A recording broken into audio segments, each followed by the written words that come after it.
KBS 공영노동조합 성명서 청와대 불법 민간인 사찰 제대로 보도하라.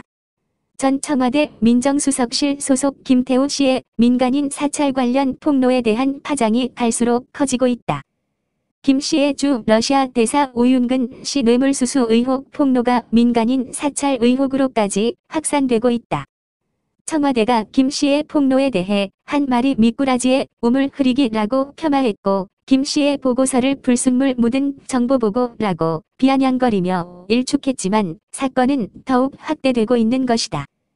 김 씨의 폭로에 따르면 전 은행장 아들과 주식회사 공항철도 등 법으로 금지된 민간 영역 사찰을 청와대가 해온 것으로 드러나고 있고 청와대 조국 수석의 인지 여부 등에 대한 거짓말 의혹까지 더해지고 있다.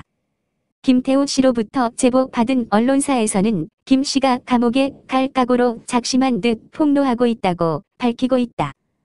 과거 박근혜 정권 때의 박관천 전 청와대 행정관의 사례와 비슷해 보인다. 전형적인 권력형 비리로 번져나가고 있는 형국이다. 이런 사건이 진행되는 과정에서도 문재인 정권은 세월호 사건 당시 국군 기무사의 정보 수집 행위를 민간인 사찰로 낙인 찍어 강제 수사를 하였고 이재수 당시 기무사령관은 억울함을 호소하며 투신 자살을 감행해 생을 마감한 바 있다. 청와대는 정작 자신들은 민간인에 대한 불법 사찰을 진행해 왔으면서도 기무사의 행위에 대해서는 불법 사찰이라고 규정해 수사를 진행해온 이율배반적인 면을 보인 것이다. 문재인 정권식 내로남불의 전형으로 보인다.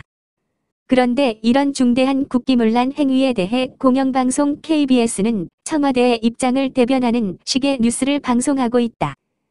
KBS 뉴스 9은 12월 15일 뉴스에서 청 전 감찰반원 주장 조목조목 반박 사실 왜곡 강력 대응이라는 제목으로 주로 청와대의 주장을 일방적으로 보도했다.